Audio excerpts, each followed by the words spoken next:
I buried my son 3 days ago. His name was Michael. He was 41.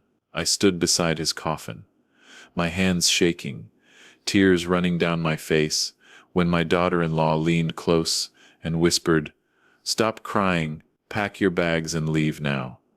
I thought grief had made me mishear her. Then she said it again, louder. And that was the moment everything in my life changed. I didn't leave right away, not because I had anywhere else to go, but because my legs simply refused to move. My son's coffin was still in front of me, the lid already closed, the flowers arranged too neatly for something that felt so wrong inside my chest. People were lining up behind us, murmuring soft condolences, waiting for their turn to say goodbye. And there I was, being told to disappear like I didn't belong. I looked at her, my daughter-in-law, Sarah. Her face was tight, controlled, no tears, not even red eyes. She wasn't whispering to spare my feelings. She was whispering so no one else would hear. "I can't do this right now," she said, low and sharp. "You're making a scene?" "A scene?" My voice cracked on the word. "I'm burying my son." She didn't answer that. She just glanced around, nervous now, and leaned in again. "People are watching. Please, just go." For a moment, I thought someone would step in. A cousin, a family friend, maybe even the pastor. But grief has a way of making people look straight through you. Everyone suddenly found the floor very interesting. I wiped my face with the back of my hand and nodded. Not because I agreed, because I didn't trust myself to speak without screaming. "I'll get my coat," I said. She exhaled like she'd been holding her breath. "Thank you." That was the word that broke something in me. I walked past the coffin one last time. I wanted to touch it, to rest my hand there and say something private, something only he and I would know. But Sarah was already turning away, greeting someone else, smiling faintly like nothing had happened. So I kept walking. Outside, the cold hit me harder than I expected. It was late fall, the kind of gray day where the sky feels low and heavy. I stood near my car for a long moment, staring at the windshield, trying to remember how to breathe. My phone buzzed in my pocket. I ignored it. Whoever it was could wait. I didn't go home. Not yet. Home meant walking into the guest room of a house that no longer felt like mine, packing my things like she'd ordered, and pretending this was all normal. Instead, I drove aimlessly, hands tight on the steering wheel, my son's face replaying in my mind at different ages. 7 years old, missing his front teeth. 19, leaving for college. 41, standing in that same driveway last Christmas, laughing as he carried in groceries. By the time I pulled over, I was crying again. Harder this time. The kind of crying that comes from somewhere deep and old. The kind you can't stop even if you want to. That's when my phone buzzed again. This time I looked. It was a text from Sarah. "Please pack your things today. I need the house quiet." Quiet. Like grief was noise. Like love was an inconvenience. I stared at the screen for a long time before replying. "Okay," I typed. Just that. When I finally drove back, the house was empty. Her car was gone. The lights were off. It felt strange unlocking the door like a stranger, stepping into a place I'd helped paint, helped fix, helped pay for when times were tight. My suitcase was still under the bed in the guest room, right where I'd left it months ago, back when Michael insisted I stay longer because it just feels better having you here, Mom. I packed slowly, clothes first, then books, then the small things people don't think about until they're gone. A framed photo Michael gave me on my birthday, a mug he bought on a road trip and said, reminded him of me. I hesitated, then put them in the suitcase too. If she noticed, she didn't mention it. As I zipped the bag, my phone rang. This time, it wasn't Sarah. It was Michael's old number. My heart stuttered. I knew it couldn't be him. I knew that number had probably already been reassigned, or shut off, or sitting in some digital limbo. Still, my hands shook as I answered. Hello? There was a pause. Static. Then, a voice I didn't recognize. Mrs. Carter? This is Daniel. I was a friend of Michael's, from work. I sat down on the edge of the bed. Yes, I remember him mentioning you. I wasn't sure if I should call, he said. But after the funeral, I think you should know something. My stomach tightened. Know what? Another pause. Longer this time. Michael was planning to change his will, Daniel said carefully. He talked to me about it a few weeks before he died. The room felt suddenly too small. Change it how? I don't know all the details, he said. But he was worried about you, about where you'd end up if something happened to him. I closed my eyes. Images flashed through my mind. Sarah telling me to leave, her need for quiet, her control. He said, if anything happened to him, Daniel continued, I was supposed to make sure you weren't left out. Left out? Why are you telling me this now? I asked. Because, he said, voice lower. I don't think Sarah knows I know, and I don't think Michael would want you packing your bags alone today. I didn't answer right away. My throat was tight again, but this time it wasn't just grief. It was something else, something steadier, colder. Thank you for calling, I finally said. After we hung up, I sat there for a long time, listening to the quiet Sarah wanted so badly. For the first time since the funeral, I didn't feel completely powerless. I picked up my suitcase, walked out of the room, and closed the door behind me. But I didn't leave town. Not yet. I drove to a small motel on the edge of town. The kind of place people only notice when they don't have anywhere else to go. The sign flickered, one letter burned out, and the parking lot was half empty. I didn't care. I just needed a bed and a door I could close. The woman at the front desk didn't ask questions. She slid the key across the counter and told me. Breakfast started at 6. I nodded like that mattered. Inside the room, I sat on the edge of the bed with my coat still on. The silence felt different here. Not sharp like the house, not heavy like the funeral home. Just quiet. I set my suitcase down, and finally let myself breathe. Daniel's words kept replaying in my head. Michael was planning to change his will. He was worried about me. That didn't surprise me. Michael had always worried about me, ever since his father passed. He used to call every Sunday, no matter how busy life got. Just checking in, Mom, he'd say. You eating right? He laughed when he said it, but he meant it. Sarah never liked those calls. I lay back on the bed and stared at the ceiling. I wasn't angry yet, not fully. I was still trying to understand how we'd gotten here. How a woman I welcomed into my family, a woman I helped when they were newly married and broke, could stand at my son's funeral and tell me to pack my bags. My phone buzzed again. A text from Sarah. Did you get your things? I didn't answer. A minute later, another one. I need the spare key back. I stared at the screen, then set the phone face down. For once, she could wait. The next morning, I woke before my alarm. My body was stiff, my head pounding. Grief doesn't let you rest. I sat up slowly and reached for my phone. 3 missed calls, all from the same number. Daniel. I called him back. Mrs. Carter, he said, relief clear in his voice. I'm glad you called. I didn't sleep much, I said. You said Michael was planning to change his will. How do you know that? He asked me for the name of a lawyer, Daniel said. Someone local. Estate planning. He said he needed it done quickly. Did he say why? He said there were things Sarah didn't need to know yet. That landed harder than I expected. Did he ever say what he wanted changed? I asked. Daniel hesitated. He said he wanted to make sure you had a place to live, that you were protected. Those were his words. I closed my eyes. Did he do it? I don't know, Daniel admitted. He had the appointment scheduled. It was for the following week. The following week. Michael died 3 days before that. So whatever was already written, I started, is probably still what's legally binding, Daniel finished. I thanked him again and hung up. I sat there for a long time after, staring at the wall, feeling that cold steadiness settle deeper into my chest.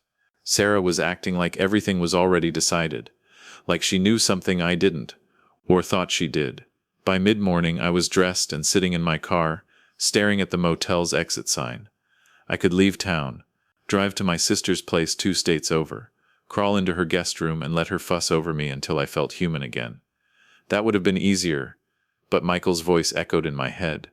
"Don't let people push you around, Mom." So instead, I drove to his lawyer's office. I didn't even know if he had one.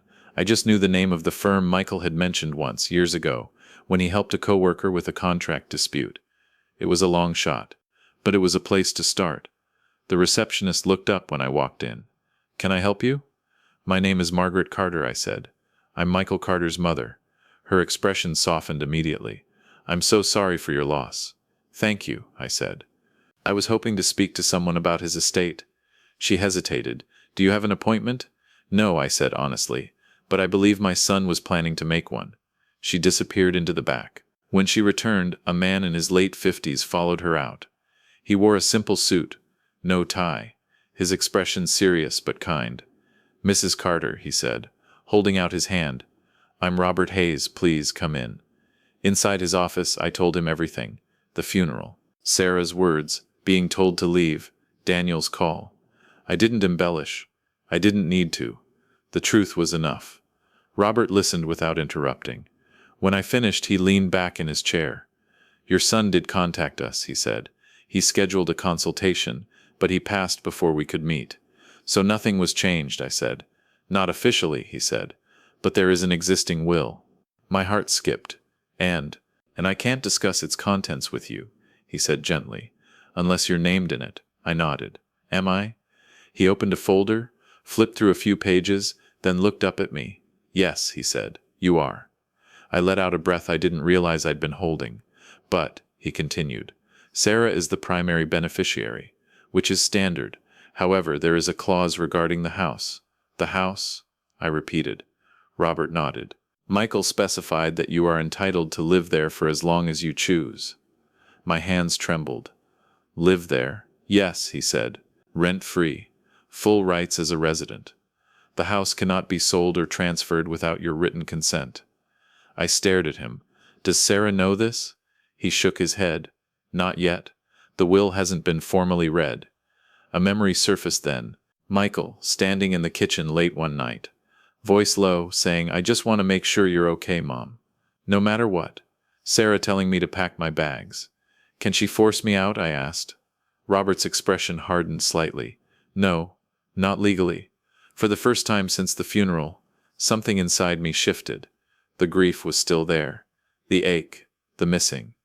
But now there was also clarity. "What happens next?" I asked. "We schedule the reading of the will," he said. "And then, Mrs. Carter, we make sure your son's wishes are respected." I walked out of that office with my shoulders a little straighter. I didn't feel victorious. This wasn't about winning.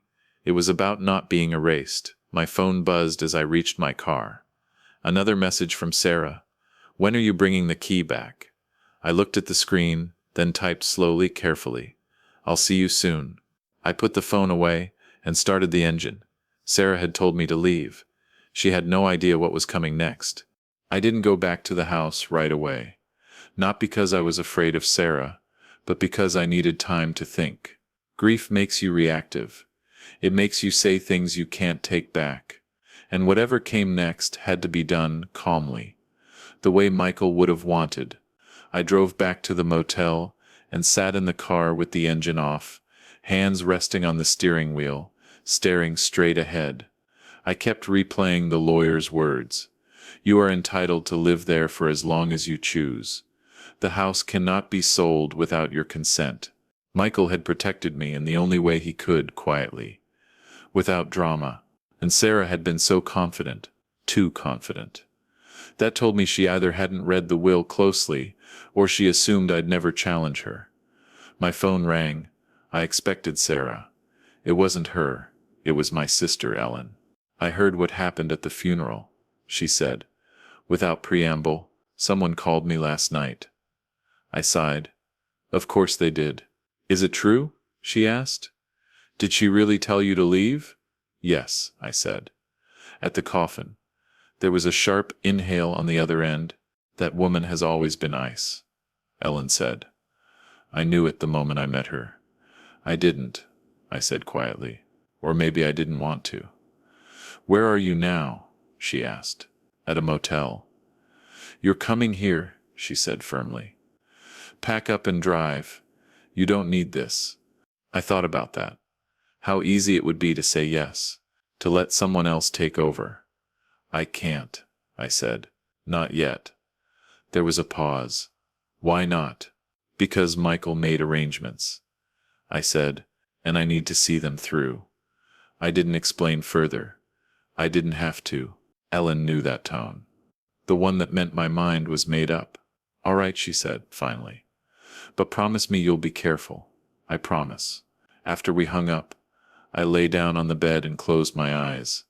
Sleep came in short bursts, broken by memories and half-formed dreams. When I woke, the sun was already low. I checked my phone, no new messages. Sarah, for once, was quiet. The next morning I returned to the house. I parked in the driveway and sat there for a moment, heart pounding. It felt different now, not like I was trespassing, like I was reclaiming something. I took a breath, grabbed my purse, and walked to the front door. My key still worked. Inside, the house smelled the same. Coffee, lemon cleaner, familiar and unsettling all at once. Sarah's shoes were by the door. Her coat hung on the rack. She was home. Sarah, I called. She appeared from the kitchen, phone in hand. Her eyes widened when she saw me. What are you doing here? I live here, I said simply. Her jaw tightened. I told you to leave. I know, I said. And I did, temporarily. This isn't funny, she snapped. I asked for space. And I'm giving it to you, I said. I'll be in the guest room. She stared at me like I'd just spoken another language. You can't just come back. I can, I said. And I have. Her phone buzzed. She glanced at it, then looked back at me. You need to go now. Or I'm calling my lawyer. That might be a good idea, I said. Her eyes narrowed. Excuse me? I met with Michael's lawyer yesterday. I said evenly. That stopped her. You had no right, she said. I'm named in the will, I said. Which gives me every right. She laughed, sharp and humorless. You think that means anything? Michael left everything to me. Not everything, I said. Her smile faded. He made it very clear, I continued, that I'm entitled to live here as long as I choose, rent-free, and the house can't be sold without my consent. For a moment, she said nothing. Then, you're lying. I'm not, I said. And your lawyer will tell you the same thing. Her face flushed. He wouldn't do that without telling me. He didn't want to upset you, I said. His words, silence stretched between us. I could see the calculation happening behind her eyes. The shift from outrage to strategy. So that's it, she said slowly. You're just gonna stay? Yes. You think Michael would want this? She asked. Us? Living like this? I think Michael wanted me safe, I said, and not homeless. She looked away, then back at me. You're manipulating his memory. I'm honoring his wishes, I said. Her phone buzzed again. She read the message, then turned away. Fine, she said. Do whatever you want. I'm going out. She grabbed her coat and left without another word. I stood there in the hallway listening to the door slam. My knees felt weak, but I didn't sit down. Not yet. I walked into the living room and sank onto the couch Michael had picked out. The cushions still held the shape of him. My phone vibrated. A text from Daniel. Did you talk to her? Yes, I replied. A few seconds passed, and I'm back in the house. Good, he wrote, because there's something else you need to know. My fingers tightened around the phone. What? I typed. Michael didn't just worry about you losing the house. Daniel replied. He was worried about money. About accounts Sarah doesn't know about. My heart skipped. What kind of accounts? I asked. Ones he asked me to keep quiet about, Daniel wrote. Until now. I stared at the screen, the quiet of the house pressing in around me. Michael had been preparing for something. And whatever it was, Sarah was about to find out she didn't know him as well as she thought. I didn't respond to Daniel right away. Not because I didn't want to know, but because I needed a moment to steady myself. Account Sarah doesn't know about. That sentence sat heavy in my chest. Michael had never been secretive with me, but he was private, careful, especially where money and conflict were concerned. I typed back slowly. Can we talk in person? His reply came almost immediately. Yes. Today if you can. We agreed to meet at a small diner not far from his office.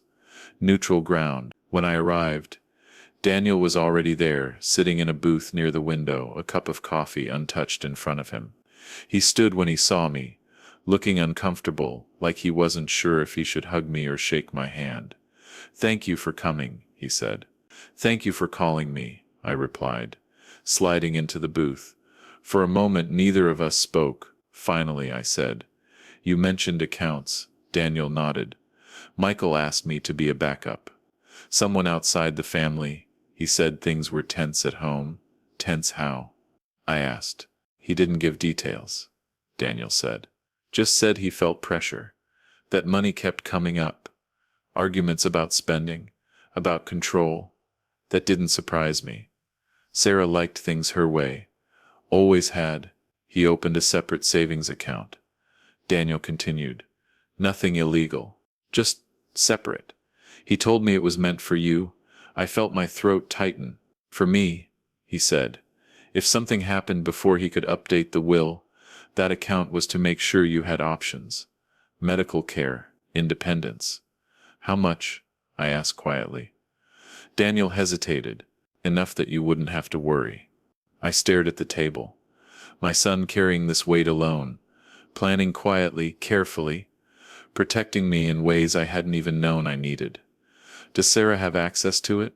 I asked. No, Daniel said, and she doesn't know it exists. I exhaled slowly. Then what happens now? Daniel leaned forward. That's up to you. The account is in Michael's name, but he listed you as the payable on death beneficiary. Legally, it bypasses the will. I looked up at him. So it's mine. Yes, he said. Once the paperwork is processed. I nodded. She's going to find out. Eventually, Daniel said. But not unless you tell her. I didn't answer. I wasn't thinking about revenge. Not yet. I was thinking about survival. About the way Sarah had spoken to me at the funeral. Like I was disposable. When I got back to the house, Sarah wasn't there. The place felt calmer without her energy filling every room. I went to the guest room and sat on the bed, hands folded in my lap, trying to sort through everything. Grief, relief, anger, gratitude. They all tangled together. That evening, Sarah came home late. I was in the kitchen, making tea. When she walked in, she stopped short when she saw me. We need to talk, she said. I agree, I replied. She set her bag down hard. I spoke to my lawyer, and, I asked. Her lips pressed into a thin line. He confirmed what you said about the house. I'm glad, I said. I don't enjoy misunderstandings. This isn't a misunderstanding, she snapped. This is you taking advantage of my husband's death. That's not fair, I said, and you know it. She laughed bitterly. You think you're entitled to everything, because you're his mother. I think I'm entitled to what he left me. I said, nothing more. Her eyes flicked to my suitcase, still by the door. So you're not leaving? No, she crossed her arms. Then we need rules. Rules? I repeated. Yes, she said. This is still my house. Our house, I corrected gently. She ignored that. I need privacy. No meddling. No going through Michael's things. No interference. I studied her for a moment. She looked tired. Frayed, but there was something else there too. Fear. I don't want to fight, I said, but I won't be pushed out. She turned away, rubbing her temples. I can't do this right now. She went upstairs and shut the bedroom door. Hard. That night, I lay awake listening to the sounds of the house. Pipes ticking, floorboards creaking, the familiar rhythms of a place that held so much of my son's life. I thought about the account, about the will, about how carefully Michael had planned, and I wondered what else he'd seen coming. The next morning, I found an envelope on the kitchen counter, my name written on it, Sarah's handwriting. Inside was a single piece of paper. We need to sell the house. We'll split the proceeds fairly. This situation isn't sustainable. I folded the paper slowly and set it back down. She still didn't understand. And soon she was going to learn that Michael had made sure I wouldn't be forced into any decision I wasn't ready to make. I didn't confront Sarah right away. I'd learned by now that reacting too quickly only gave her control of the moment. Instead, I made coffee and sat at the kitchen table, the envelope folded neatly beside my mug. The house was quiet.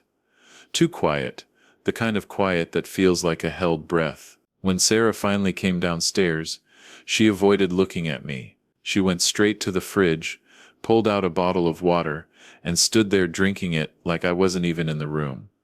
"I read your note," I said calmly. She capped the bottle and turned to face me. "And nay, I'm not selling," I said. Her shoulders stiffened. "You can't just say no." "I can," I replied.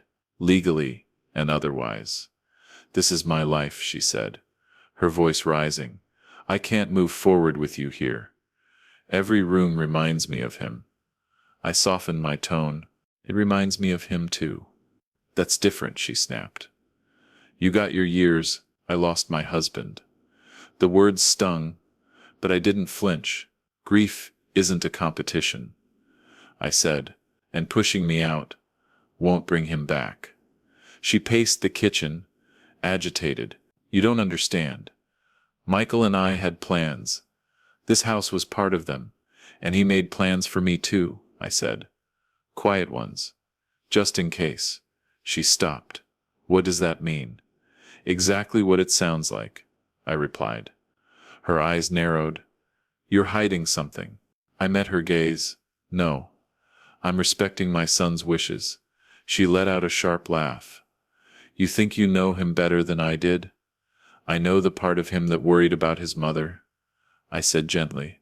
"The part that called me every Sunday. That landed." I saw it in her face. She turned away. "This isn't over." "I know," I said. Later that afternoon, my phone rang. It was Robert Hayes. "The lawyer, Mrs. Carter," he said. "I wanted to update you. Sarah has requested an early reading of the will." My heart skipped. "How early?" "Tomorrow morning," he said. "She seems motivated." I smiled faintly. "So am I." That night, Sarah barely spoke to me. She stayed upstairs, door closed, the television murmuring behind it. I sat in the living room, flipping through an old photo album Michael had kept on the bookshelf. Pictures of him as a boy, as a teenager, his wedding day, Sarah smiling brightly beside him, her arm linked through his. I wondered when things had shifted, when love had turned into control. The next morning, we drove separately to the lawyer's office.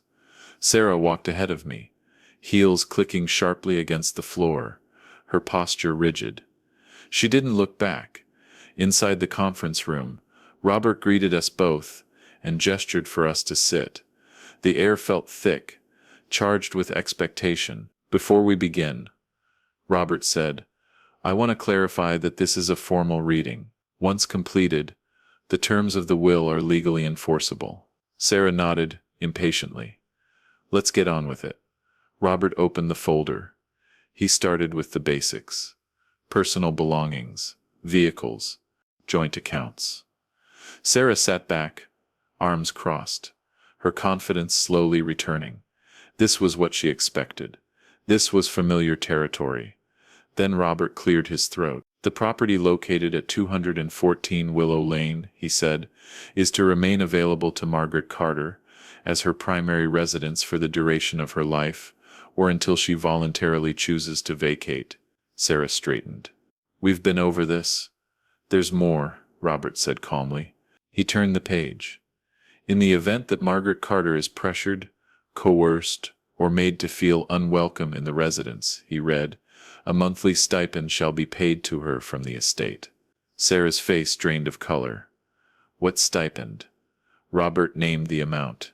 It was substantial. That's ridiculous, Sarah said. That's my money. It's part of the estate, Robert replied. As per Michael's instructions. She turned to me, eyes blazing. You planned this? No, I said quietly. Michael did, Robert continued. In addition, he said, any attempt to sell the property without Margaret Carter's written consent will result in the immediate transfer of Michael's remaining personal investment accounts into a trust benefiting her. The room went silent. Sarah stared at Robert. What investment accounts? Robert paused. Just long enough. Accounts you were not named on, he said. Her head snapped toward me. I didn't smile. I didn't gloat. I just sat there, hands folded, heart aching for the son who'd seen this coming. This is insane, Sarah said, standing up. He wouldn't do this to me. Robert looked at her steadily. He did it to protect his mother. She grabbed her bag and stormed out of the room. Robert closed the folder and looked at me. Are you all right? I nodded slowly. I think so. As I left the office, my phone buzzed. A message from Sarah. You've turned my own husband against me. I won't forget this. I stared at the screen, then slipped the phone back into my purse. I hadn't turned anyone against her. Michael had simply made sure his voice would still be heard. Sarah didn't come home that night. I knew because her car never pulled into the driveway, and the house stayed unusually still. No footsteps upstairs, no doors closing, just the hum of the refrigerator and the ticking of the clock in the hallway. I told myself I was relieved. But the truth was more complicated. Absence has its own weight.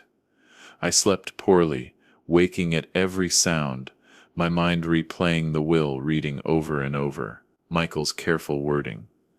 The protections he'd built in, the way Sarah's confidence had cracked, just for a moment when she realized she hadn't been in control after all. I didn't feel victorious. I felt sad that it had come to this. Sad that my son had felt the need to plan against his own wife. In the morning, my phone rang. Unknown number.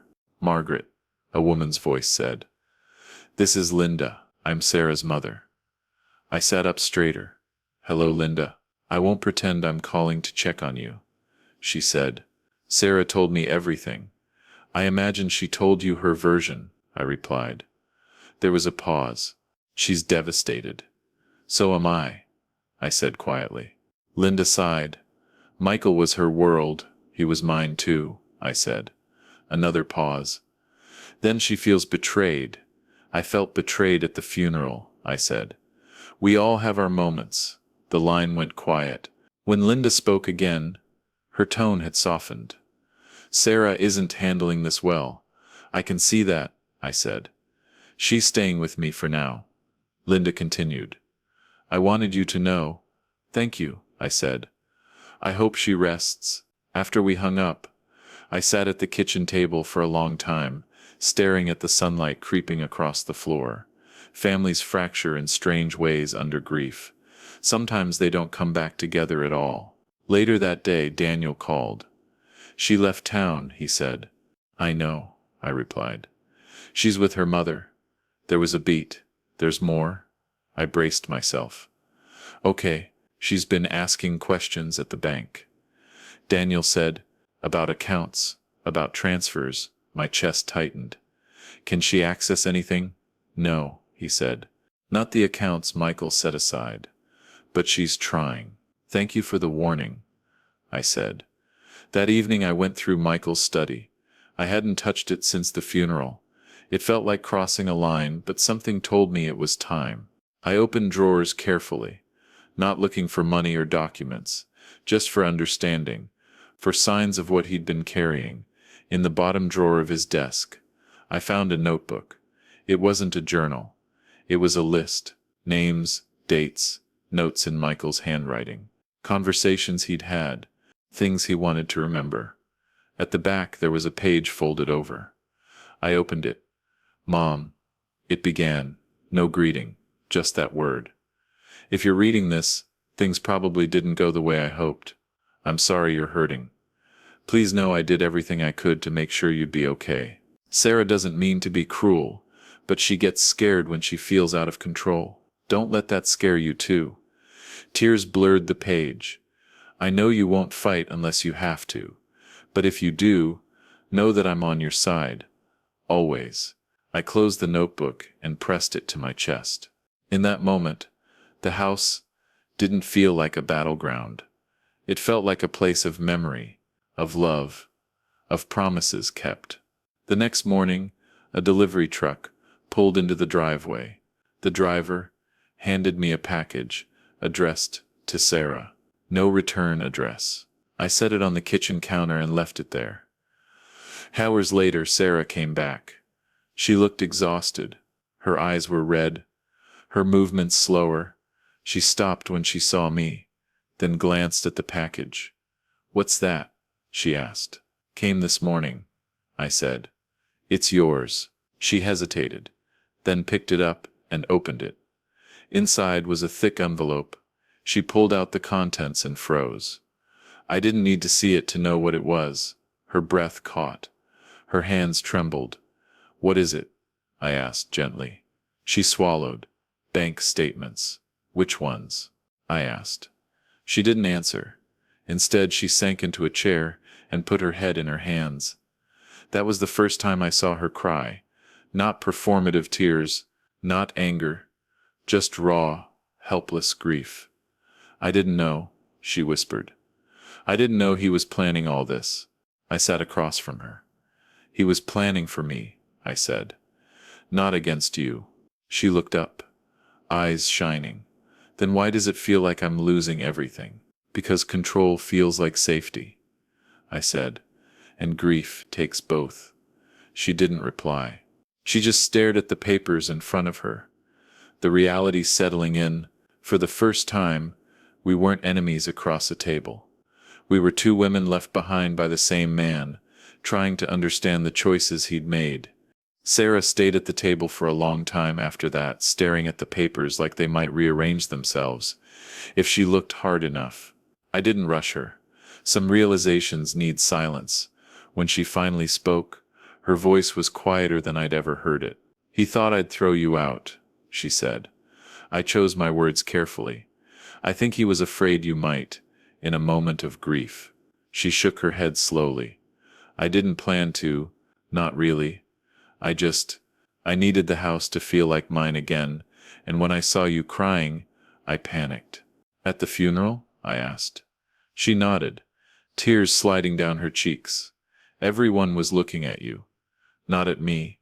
I felt invisible and angry, and I said something unforgivable. I let that sit. An apology only matters if it's allowed to exist." "I can't take it back," she whispered. "No," I said. "You can't." She wiped her face with the back of her hand. "I didn't know he was keeping things from me." "He wasn't hiding," I said. "He was preparing. For you," she said. "For both of us," I corrected. "Just in different ways." She looked at me then, really looked. Not as an obstacle, not as a threat. Just as a woman who'd lost her child. "I don't want to fight anymore," she said. "I never did," I replied. The days that followed were strange but quieter. Sarah stayed in the house, but she kept her distance. We moved around each other carefully, like learning a new rhythm. Sometimes we'd exchange a few words about groceries or bills. Other times we'd pass in silence. It wasn't comfortable, but it wasn't hostile either. One afternoon she knocked on my door. "I found something," she said. In her hands was a small box.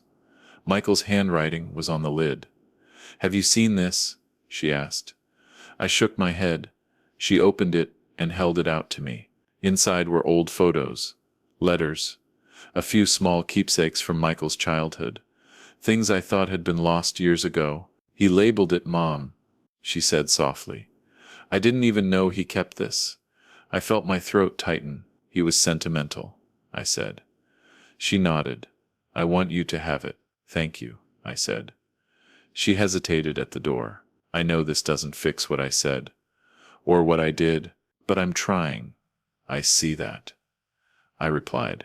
That night, I dreamed of Michael. He was younger, laughing, standing in the doorway, like he used to when he was about to leave, and didn't want to say goodbye yet. I woke with tears on my face.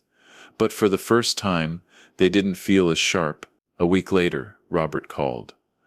There's one more matter, he said. Michael left instructions regarding the investment accounts. I braced myself. What kind of instructions? He wanted them converted into a trust, Robert said. With you as trustee. Me? I asked. Yes, he said. And Sarah as the beneficiary after certain conditions are met. My heart pounded.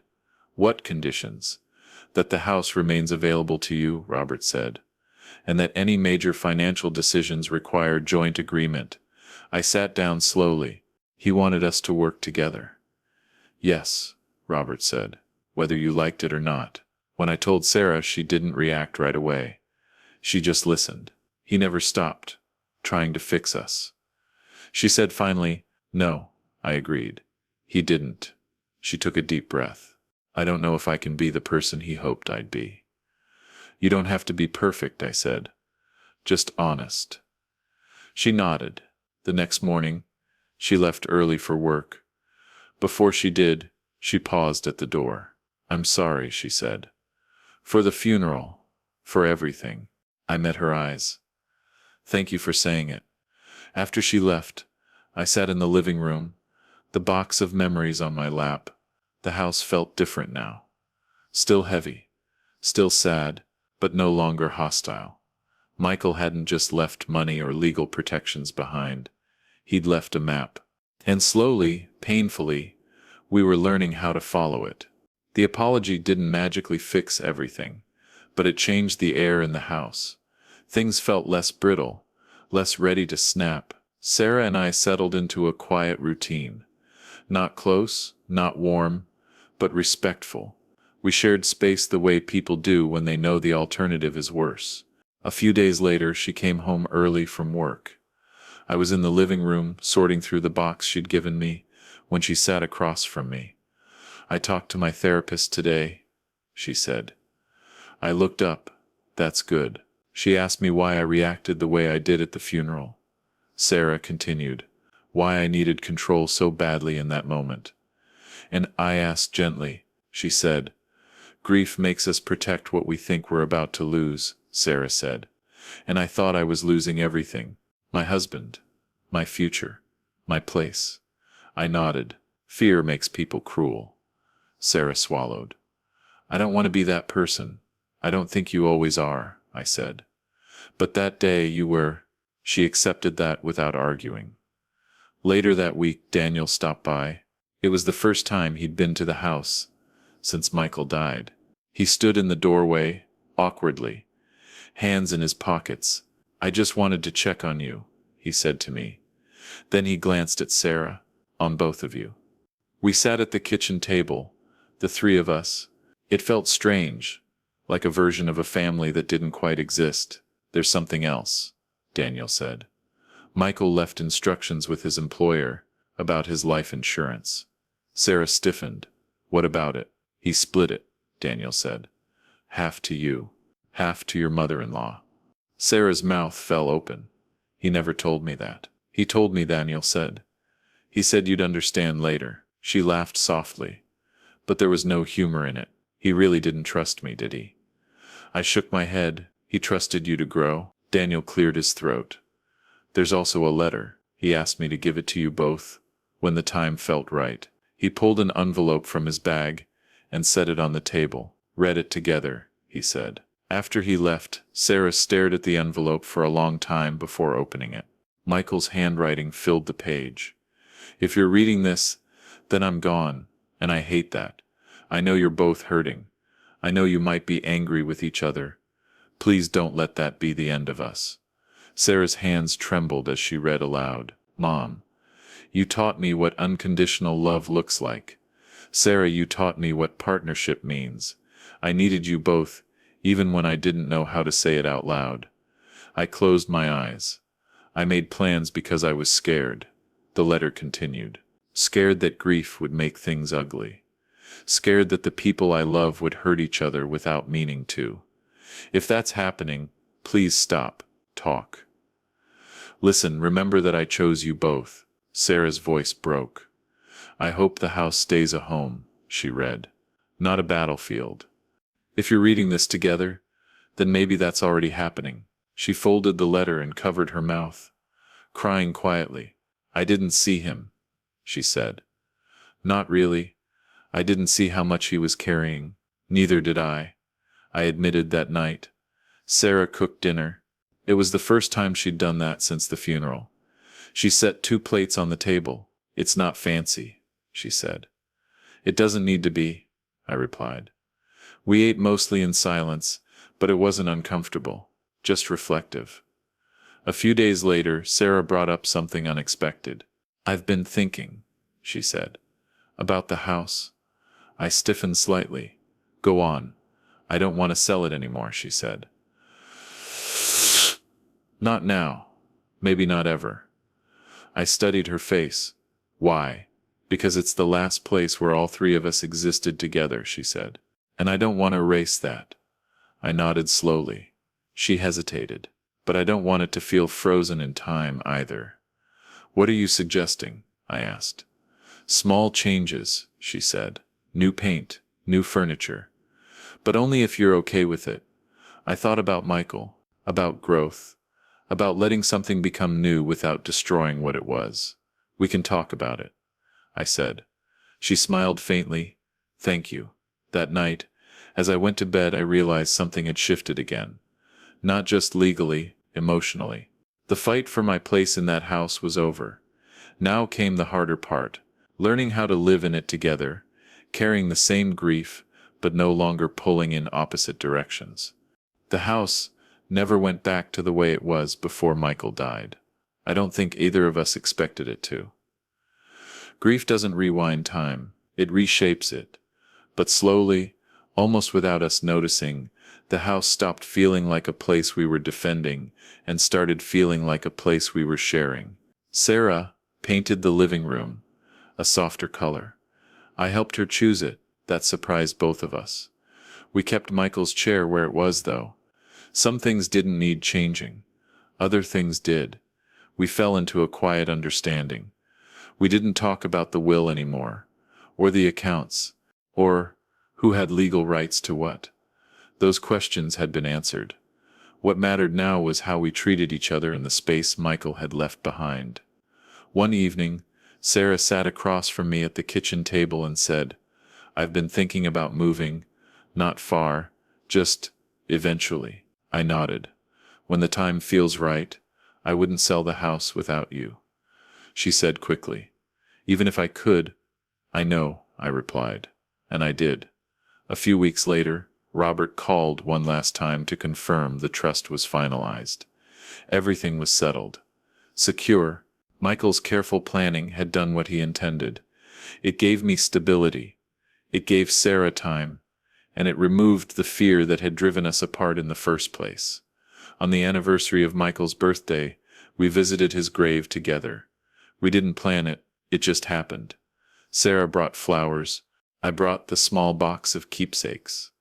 We stood side by side, not touching, but not distant either. I'm sorry, she said quietly. For that day, I know, I said. She took a breath. I hope. Wherever he is, he knows I'm trying. I think he does, I replied. Later that night, back at the house, Sarah paused in the hallway. I don't know what our relationship will look like, she said. But I don't want it to be built on resentment. Neither do I said. And in that moment, I understood something I hadn't at the funeral, or in the lawyer's office, or even during the worst arguments. This story was never about being thrown out. It was about being seen. Seen as a mother who lost her child. Seen as a woman who still mattered. Seen by a son who loved quietly. planned carefully, and refused to let fear erase the people he cared about. Sarah had told me to pack my bags and leave. Instead, I stayed, not to punish her, not to win, but because my son had made sure I had a place. And in the end, that place wasn't just a house, it was dignity.